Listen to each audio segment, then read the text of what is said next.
Hello, my name is Alden Jenks, and I want to explore with you a song by Johannes Brahms called Der Kuss, his Opus 19, number 1.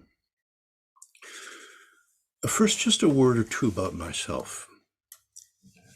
I might have been 14 or 15 years old when a friend introduced me to Beethoven's Ninth Symphony and a number of other classics. That ignited a fuse. For the next 6 years, I inhaled the classical music of Western Europe, the so-called classical tradition. And along the way, I encountered folk music and jazz and rhythm and blues, and I liked them too. That was on the East Coast. It was not until I came to California that I heard the magnificent music of North India through Ravi Shankar, Ali Akbar Khan, and the Dagar brothers.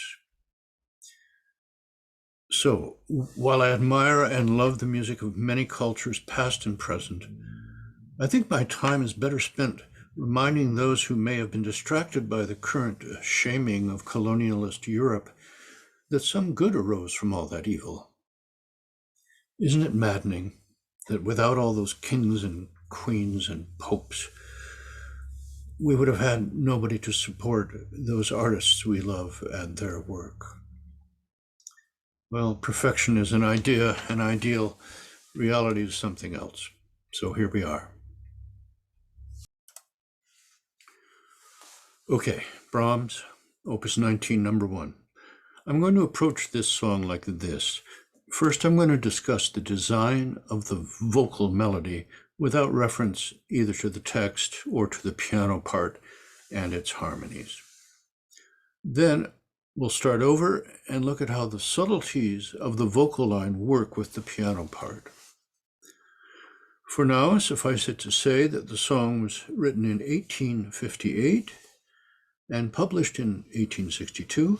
The text is by the 18th century poet Ludwig Hölty, and the subject of his rather feverish poem is The Kiss. We learned from John Swafford's biography of Brahms that these songs were written during the period when the composer was carrying on a passionate affair with one Agathe von Siebold. The song is made up of 8 phrases. In the second 4 phrases, we hear some but not all of the music of the first 4. The second part works like this. We don't hear the music of the first 2 phrases, nor does Brahms even return to the key of the opening. So in the second half, the 5th phrase is unique, being itself made up of 3 short phrases in 3 different keys, and then after that, phrase 6 duplicates the music of phrase 3, phrase 7 that of phrase 4. Phrase 8 acts as a coda, repeating the last 2 words of the song.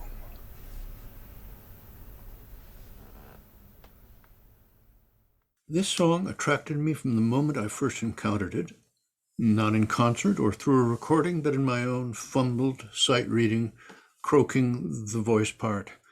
The melodic line is so simple, it's bewildering. Why is it so strong, so effective? The first page consists almost entirely of 8th notes, and not only that, but the melodic intervals are in general simply notes of the B-flat scale.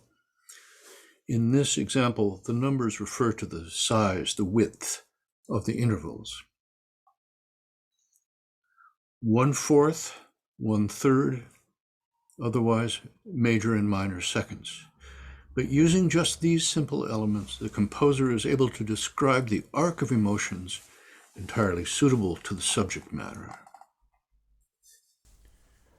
The initial move of the line is as high as the D, then it retreats back to the beginning F, and now traces every note of the scale to the E flat, a half step higher than the prior arrival on D, but then is pulled back down by the harmony to subside to that D.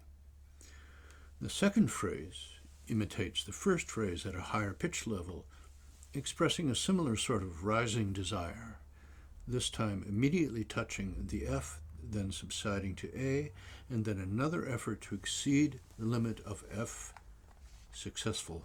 The G is achieved and now supported by the harmony.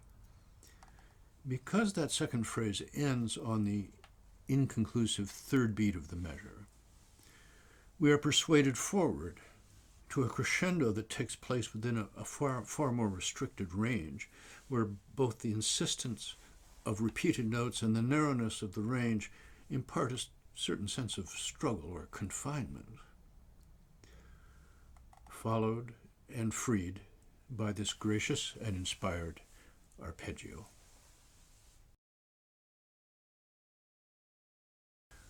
Another way to think of the activity of this or any melody is to think of a phrase as occupying a certain range, a certain territory, like this. The first phrase occupies the space from the lower F to D. I don't include that E flat as it is not really occupied, only visited, as it were. The second phrase takes up a wider area. The third phrase is confined within a narrow range, while the fourth phrase smooths out the differences with its graceful rise and fall outlining the F major triad from the upper F to the lower. Imperfect as they are, those images took me quite some time to build. Now I'm struck by how poorly the visual space reflects the magnitude or the feeling of musical space. Maybe if they were projected on a wall or on the side of a building, I don't know. Time might be the more appropriate dimension to use when comparing these phrases. But in fact, the difference in the pitch territories is not reflected in the duration of the phrases at all. Excluding the first phrase's two-note pickup, the first three phrases are all 5 measures long. The last phrase of the vocal line is only 4 measures long, but the piano carries it on the phrase to a 5th measure. So there is a regularity in the repeated lengths of time, despite the variation in territory or range occupied by each phrase.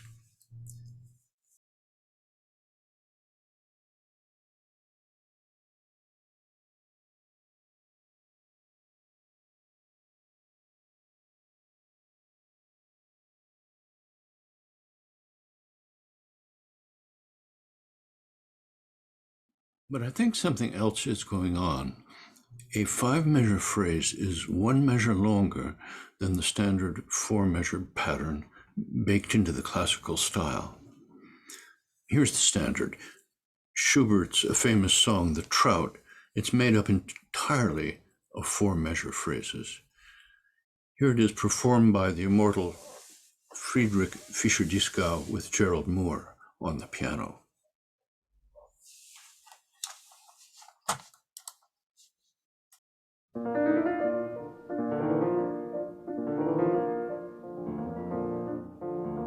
In einem Bächlein hell, da schoss in froher Eil die launische Forelle vorüber wie ein Pfeil. Ich stand an dem Gestade und sah in süßer Ruh des muntern Fischleins Bade im klaren Bächlein zu, des muntern Fischleins Bade. Now, here's what the Brahms sounds like with the phrases compressed into 4 bars.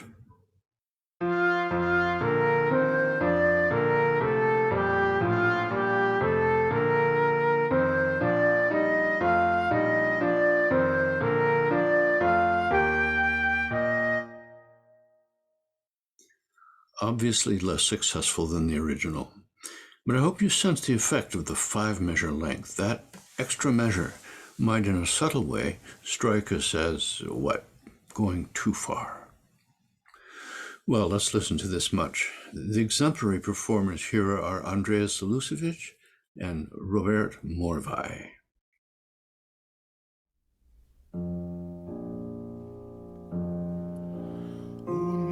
blütendes Mais spielt ich mit ihrer Hand. Koste liebend mit ihr, schaute mein schwebendes Bild im Auge des Mädchens, raubt ihr bebend den ersten Kuss. In what follows, Brahms, having habituated us to phrases of 5 measures, now gives us 3 phrases only 3 measures long. The first of these, let's call it phrase 5a. It begins on G, the highest note of the first 4 phrases, and sounds at first as though it might continue in the continuous 8th note style that prevailed before, but not. The melody stops short in the 3rd measure.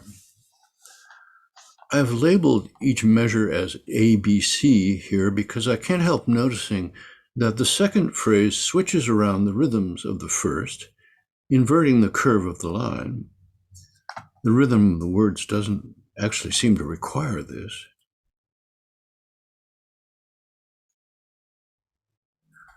That phrase occupies a lower register, but it is, as it were, only a breather before the climactic phrase, phrase 5c, which imitates phrase 5a, but a whole step up, beginning on the highest note of the entire song. Zuckend fliegt nun der Kuss, wie ein versengend Feuer, mir durch Mark und Gebein. This is followed by phrase 6, which is nearly an exact repetition of the 3rd phrase of the previous stanza, but the language forced some changes, as you can see here.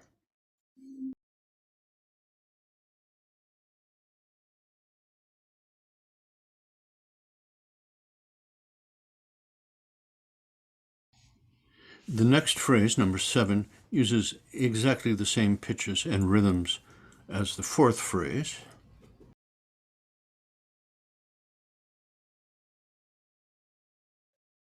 Then, acting as a kind of coda, Brahms repeats the final 2 words for a final 5-bar phrase.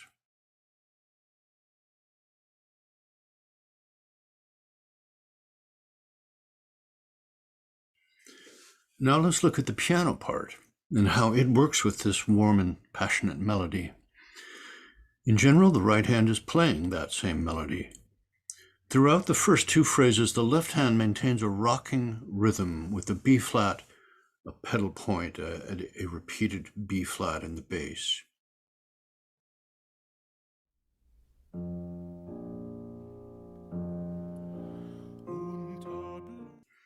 Almost a lullaby. At the end of the first phrase, the bass note, i.e., the harmony, changes momentarily to E flat, but subsides back to B flat. Unter blütendes Mais spielt ich mit ihrer Hand. Finally, at the climactic G in the voice part, the bass changes once again, but does not go back to the B flat. Koste liebend mit ihr. After this, the pace of changes in harmony suddenly increases, a new harmony every measure. In the right hand, a new note is added, causing a dissonance at the beginning of every measure. Here, listen.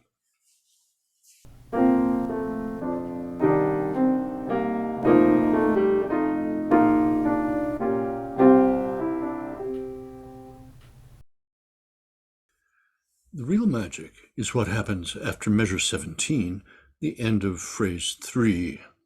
The E natural in the right hand is part of a progression of harmonies that lead us to expect an F in the bass.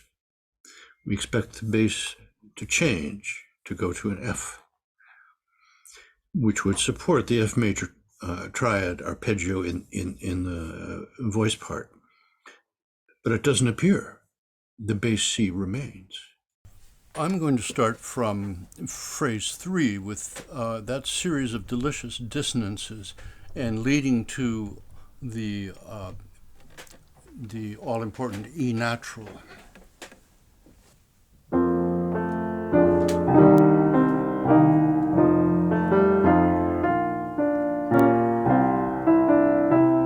And here we are with the E natural.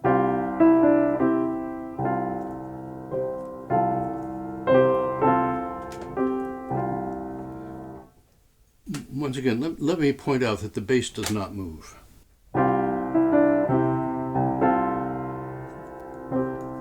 So what would it sound like if the bass did move to the academically correct F?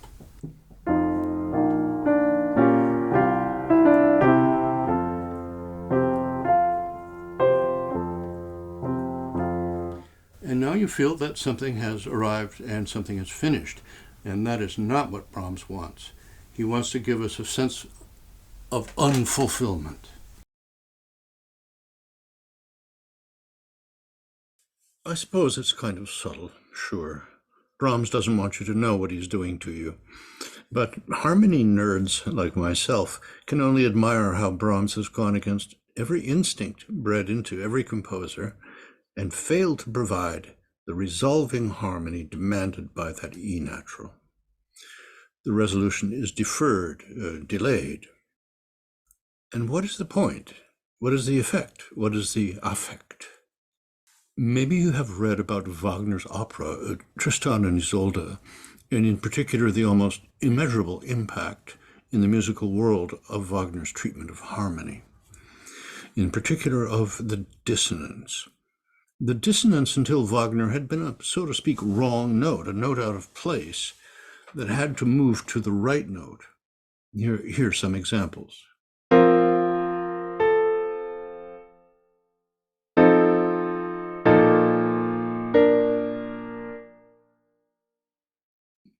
By delaying that move, or by moving to the expected note, but at the same time introducing another wrong note, Wagner found a way to dramatically express the experience of unfulfilled desire.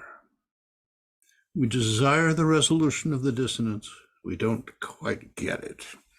His techniques for intensifying musical expression were eagerly adopted by the next generation of, in particular, German composers, such as Gustav Mahler, Hugo Wolf, Arnold Schoenberg, Alexander von Zemlinsky, and a host of others.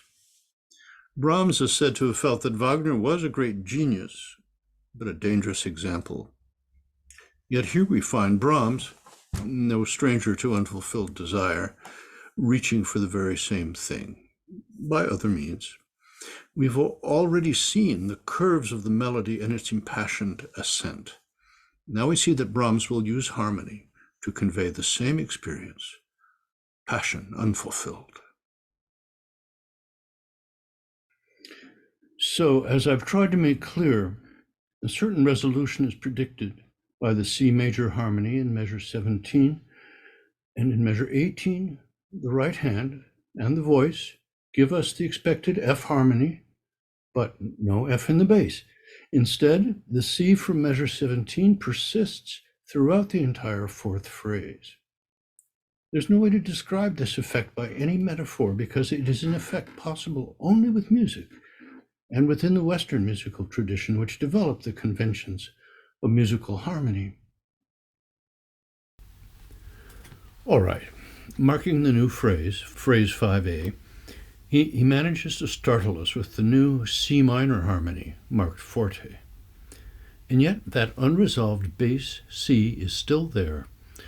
Again, it goes against every instinct. For heaven's sakes, move the bass to mark the new phrase.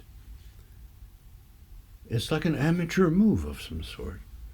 Well, in the next measure, the bass does begin to move, and the harmony moves too, from C minor in phrase 5a to G minor in phrase 5b, D minor in phrase 5c. and with its subtle and gentle transformation of the meaning of D minor back to the key of B flat with phrase 6. Mind you, the key, not the chord of B flat. Our desire for a return to that opening lullaby on B flat will be unsatisfied until the last notes the vocalist sings. Let's listen to phrase 5, A, B, and C. Zuckend fliegt nun der Kuss, wie ein versengend Feuer, mir durch Mark und Gebein. Tu die Unsterblichkeit durch die Lippen mir sprühte. That transformation from D minor to B flat occurs in measures 31 and 32. In measure 31, the D minor chord is played with the D in the bass. In measure 32, the same figure is played in the right hand, but the bass is now F. F is a note that belongs to both the scale of D minor and the scale of B flat major. Thus it serves as a pivot, a way for a harmony to belong to two different keys at the same time. Again, this is an effect possible only in music. At measure 33, we begin phrase 6 on an F chord, but as before in phrase 3, we move through a series of harmonies and keys until, again, the fateful E natural in measure 37, and the expectation it sets up for a clear resolution to the F harmony, which again does not show up. The C in the bass is repeated in the familiar dreamy rocking rhythm until at measure 43, phrase 8, at last a strong F in the bass. But actually the key of F was never our final objective. F is a gateway to our final objective, the key and chord of B flat. So the F harmony is colored by the note E flat, making it an F seventh chord, yet one more dissonance that needs to resolve, and it does, finally, at the very last minute, on the very last word, the resolving harmony and the original key of B flat arrives at measure 45. Whew. Sorry about all the music theory, although this is music fact. Let's listen. Wehe mir Kühlung zu,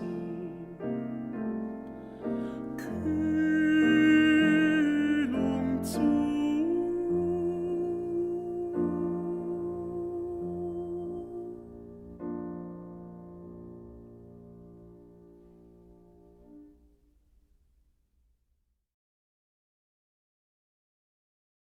Brahms was 25 years old when he wrote this song.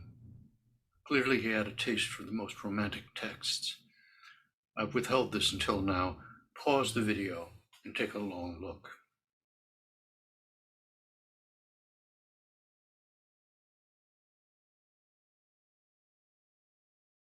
Brahms was a great fan of that very original and eccentric individual, E.T.A. Hoffmann. Properly described in Wikipedia as author of fantasy and gothic horror, a jurist, composer, music critic, and artist. He was the author of a dramatic three-part novel in which there is a principal character named Johannes Chrysler. The young Johannes Brahms adopted the name of this romantic hero, even signing some of his early works Johannes Chrysler Jr. But Brahms, like J.S. Bach, was at the end of something, and like Bach was the inheritor rather than the prime source of musical forms and the musical aesthetic of his work. Just for example, the last movement of his Fourth Symphony is cast in a very ancient form called the Passacaglia, a kind of variation form. This should be no surprise. Brahms was fascinated by and collected the work of earlier composers. And as we noted earlier, he found Wagner a dangerous composer. Finally, Brahms' work was in one respect not representative of the Romantic movement at all. Aside from the music involving texts, his music was never about anything. He never wrote a Faust symphony, a March to the Gallows, a Night on Bald Mountain. Descriptive music of this sort was typical of his time. He avoided it and wrote pieces called simply symphony, quartet, concerto, and etude. Enough.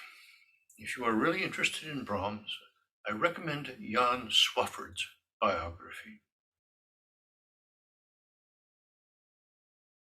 Highly readable and highly informative. If you've enjoyed the approach to analysis you've seen here, I am available to work with you on Zoom. I teach not only analysis, as demonstrated here, but basic music theory and ear training, and I love to teach. You can reach me here.